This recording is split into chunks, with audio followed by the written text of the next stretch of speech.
Boa tarde, meu nome é Cão Magalhães de Souza e eu vou apresentar o trabalho Simulador de Compensador Estático Controlado utilizando o PSIM. O orientador desse trabalho é o professor Isaac Rocha Machado e ele será apresentado nos encontros universitários de 2021 da Universidade Federal do Ceará. Bom, o objetivo, como já havia falado, é apresentar a topologia do Staticon, né, que é o simulador estático controlado, e apresentar também as curvas de funcionamento do PSIM, também apresentando o controle de potência reativa, né, que é a principal função do Staticon. Bom, os sistemas de transmissão de alta potência, né, eles podem ser modelados de uma maneira simples, onde duas barras, VS e VR, há o fluxo de potência entre elas, caso o ângulo entre essas duas for diferente, né? Já que em sistema de potência a tensão entre as barras é muito parecida, já que a queda de potência nem se compara à amplitude das potências delas, chegam a centenas de kilovolts, né? Então, o que faz o fluxo de potência acontecer é basicamente o ângulo entre essas duas fontes, fonte VS, que está representando a barra, e uma fonte VR, que está representando outra barra.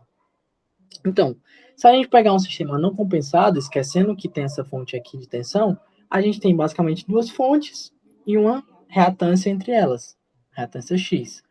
A gente pode ver aqui nesse gráfico que, para o sistema sem compensação, o fluxo de potência é máximo quando o ângulo entre essas duas fontes é 90 graus. A gente tem mais ou menos um PU, né, de fluxo de potência, e a partir de 90 graus, se eu for aumentando o ângulo entre essas duas fontes, eu vou perdendo a minha potência reativa até chegar no zero.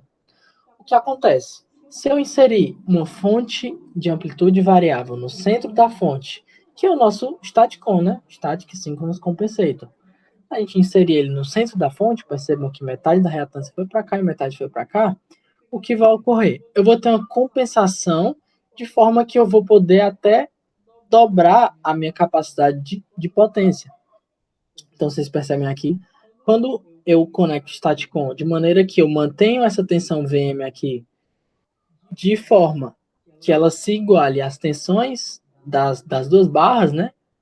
Podem perceber que a potência tanto fornecida como absorvida dela, idealmente por esse Staticon é zero, então a tensão delas tem que ser igual. Eu não tenho um fluxo de potência ativo e eu vou ter o quê? Percebam que eu vou ter um aumento da minha capacidade de compensação, da minha capacidade de fluxo de potência ativo. Só que eu vou ter um preço a pagar por isso. E o preço é que essa minha fonte ela vai ter que fornecer uma potência reativa para mim poder fazer esse dobro de fluxo de potência ativo. Notem que, para mim, dobrar minha capacidade do fluxo de potência, eu tenho que multiplicar por 4 a minha potência reativa. Então, eu vou ter uma grande potência reativa sendo injetada para eu poder ter essa compensação de potência. Bom, a segunda aplicação dele é uma aplicação um pouco mais industrial, né? Saindo daquela parte de transmissão e voltando para a indústria. Como a gente sabe, as cargas industriais têm cargas, por exemplo, motores de indução ou bancos de capacitores, que eles injetam ou absorvem potência da rede. E caso essa ingestão ou absorção seja descontrolada, a indústria pode pagar uma multa, né? Então é por isso que tem um compensador no final da linha, nesse caso. Naquela primeira aplicação ele era no meio da linha, aqui ele no final da linha, mais próximo à minha carga, né? Essa carga Z. E o que acontece? Eu vou tentar ficar balanceando esse fator de potência até deixar ele mais ou menos próximo do unitário, justamente para eu não pagar esse excesso de reativo. Além disso, o que a gente ganha também é que o Staticon ele pode ser utilizado nessa aplicação para esse controle de tensão, né? Vocês percebem que, no caso, se eu tiver apenas absorvendo potência, para cargas adiantadas, eu consigo manter a minha tensão do barramento unitária para diferentes tipos de potência, né? Por exemplo, essa potência 0,97, eu consigo manter ela unitária para diferentes potência reativa, a potência ativa que eu estou precisando, né? Demandando justamente a função do Staticon. Ele está dando uma margem de estabilidade para a minha tensão no final da barra. Tá? A tensão da minha carga vai ficar mais estável com a minha injeção aqui desse Staticon. Bom, como a gente viu, né, o staticon ele funciona injetando ou absorvendo potência reativa. Como é que eu posso fazer essa ingestão ou absorção de potência? Bom, o fluxo de potência reativa, diferente do fluxo de potência ativa, ele depende diretamente da tensão dos barramentos, né? Por exemplo, ilustrando aqui, se eu tiver a minha tensão da rede superior à tensão dessa fonte variável, que é o nosso staticon, se ela for superior, vai haver um fluxo de potência reativa da rede para a carga, caracterizando uma carga indutiva, né? Já caso eu tenha um fluxo de potência, se eu elevar a tensão da staticon de forma que ela seja superior à tensão da rede, eu vou ter um fluxo de potência reativa do staticon para a carga, ou seja, uma carga capacitiva. Bom, então a gente vai agora mostrar como funciona essa fonte de tensão variável que é o staticon, né? Basicamente, ela é composta por um barramento CC, que é um capacitor, ou uma fonte de tensão, dependendo da aplicação, um conversor CCCA trifásico, que é chaveado, né? Representado, e o controle desse conversor é feito pelos ângulos de disparo das chaves. Então, os ângulos de disparo das chaves estão aqui, juntamente com outras informações, né? Por exemplo, corrente da rede, tensão da rede, entram todas aqui para me fazer esse controle do meu staticon. Ele em seguida entra num transformador, né? Que é para ajustar o nível da tensão do capacitor, o nível da tensão da rede, uma impedância de acoplamento e a própria rede, né? O ponto, essa rede ilustra o ponto de conexão, que pode ser no centro da rede ou pode ser no final da rede, né? Como a gente viu dependendo da aplicação. Bom, para nossa simulação, o conversor utilizado foi um conversor de 12 pulsos e um barramento CC, que era um capacitor de 176 volts. A rede, como é mostrado aqui, a gente diminuiu um pouco a aplicação da rede comparada com o trabalho anterior, fez uma rede mais simples, né, de 100 volts, e a impedância da rede de 0.2 mais 0.5655J. Então aqui uma rede mais simples, né, uma rede não tão com a tensão bem baixinha, para basicamente a gente ter um controle melhor dos níveis. Bom, o nosso conversor que a gente utilizou é o conversor de 12 pulsos, né? Que como vocês podem ver como funciona a topologia dele, eles são dois conversores CCCA em ponte, e que o barramento do capacitor, ele aqui mostrado, os dois conversores estão conectados em paralelo nele, né? Então, o barramento alimenta tanto esse conversor quanto esse conversor de baixo. Em seguida, o conversor de cima entra num transformador estrela-estrela e o de baixo entra num transformador delta-estrela. E assim, lembrando que a transformação delta-estrela, ela adianta essa minha tensão aqui de saída de 30 graus, e por isso eu tenho que atrasar o chaveamento desse meu conversor em 30 graus. De forma que, quando eu some essas duas tensões, já que elas estão em série, eu vou ter uma tensão sincronizada, né, em fase. Tanto a de cima vai estar no ângulo zero, quanto a de baixo também vai estar no ângulo do zero. Justamente por esse atraso de 30 graus que eu dou na transformação de delta estrela e nas chaves do inversor. Bom, aqui é que difere do trabalho anterior apresentado, que agora vai ser um controle vetorial de Q, né? Eu vou controlar as componentes D e componentes Q, de forma que, controlando a componente ID, eu consigo controlar o meu fluxo de potência ativa entre o staticon e a rede, e eu controlando a corrente IQ, eu vou conseguir controlar o fluxo de potência reativa entre o staticon e a rede. E a geração de impulso é feita por PWM. Já que é uma aplicação de baixa tensão, né, 100 volts apenas, a gente pode utilizar essa geração de impulso PWM. Bom, e como é que funciona o controle, né? Pode estar um pouco misturado aqui, mas a gente dá para explicar o passo a passo.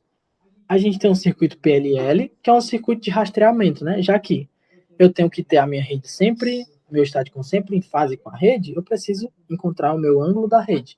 Então, aqui eu entro com as tensões da rede e saio com o ângulo da rede, né? O ângulo onde a rede está localizada. Circuito de rastreamento. Bom, e esse circuito aqui é basicamente um controle vetorial, né? Já que está entrando aqui o ângulo da rede, ó. Eu converto minhas correntes e minhas tensões em ID e IQ, e assim eu faço um controle, onde eu tenho um IQ de referência, que irá controlar a minha potência reativa, e eu tenho um controle da minha tensão do barramento, que eu vou tentar manter ela sempre constante, que é uma diferencial do trabalho, né? No trabalho anterior a gente não tinha essa tensão do barramento constante, e nesse trabalho a gente tem, já que tem o controle do barramento. Notem que o controle do barramento é feito pela corrente ID, já que se eu tiver um fluxo de potência ativo, que é relacionado a esse ID, se eu tiver um fluxo de corrente de potência ativa entrando no staticon, eu vou ter um aumento dessa minha tensão do barramento, já que o capacitor vai absorver carga. E se eu tiver um fluxo de potência saindo do capacitor, fluxo de potência ativa, a tensão do capacitor vai diminuir, já que ele está perdendo carga. E é por isso que a minha tensão do capacitor é diretamente proporcional à minha corrente ID. No final, basicamente, eu tenho um VD de referência, um VQ de referência, retorna para uma transformação DQ para ABC, e essa tensão VA, VB, VC entra num controle PWM, e assim vai para o gatilho das chaves. Bom, como a gente pode ver aqui, né, que eu tenho o meu IQ de referência aqui, eu tenho o meu IQ que vem da própria rede, eles entram no controle PI e geram aqui o meu VQ de referência, e na malha ID, né, eu tenho a minha tensão do barramento de referência, ela é comparada com a minha tensão do barramento, e assim eu entro no outro controlador PI, que está em cascata, com o meu controle ID, né, ó. Percebam que o ID está aqui, que aqui é o meu ID de referência. Outro controle PI, e vai para o meu VD de referência. Esse VQ e VD de referência, eles entram na transformada ABC, de novo, DQ para ABC, e assim eu entro uma triangular, né, para mim realizar meu PWM. Aqui as chaves do conversor de cima, e aqui, como eu havia falado, eles estão atrasados de 30 graus e entram no conversor de baixo. Circuito de rastreamento PLL, né, pega as tensões da rede e gera o ângulo θ, utilizado em todas as conversões, e basicamente esses são os resultados. Tem um controle da minha corrente IQ e da minha potência reativa, né? Notem que IQ inicialmente estava em zero e potência reativa, não há fluxo de potência entre o staticon e a rede.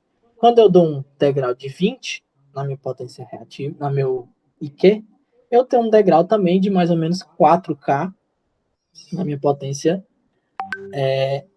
reativa. E quando eu dou um degrau de menos 20, eu tenho mais ou menos também um degrau negativo de mais ou menos menos 4K aqui na minha potência reativa. Então, como a gente pode ver, a minha potência reativa é diretamente controlada pela corrente IQ, que a gente também pode perceber que o staticon está funcionando tanto como um capacitor, né, como uma carga capacitiva, injetando potência reativa, como uma carga indutiva, injetando potência reativa, absorvendo potência reativa. A nossa tensão do barramento, né? Notem que inicialmente ela está já controlada e quando a gente precisa que o capacitor, que haja uma injeção de potência na rede, ela dá inicialmente um aumento, só que ela é seguida pelo controle, né? E já retorna ao valor normal dela. E quando a gente necessita de uma inverter, né? Ele há uma diminuição brusca, mas normalmente o controle retorna a minha tensão do barramento ao seu valor de referência. Então a gente pode perceber que nessa topologia, a tensão do barramento CC é mantida constante, que é uma vantagem, né? Que não precisa ter essa variação do barramento CC. Bom, aqui a tensão da rede, né? Ou a tensão do staticon sintetizado, ela é chaveada, né? A gente pode ver que ela é recortada, mas mesmo assim ela mantém os 12 pulsos característicos da topologia, né?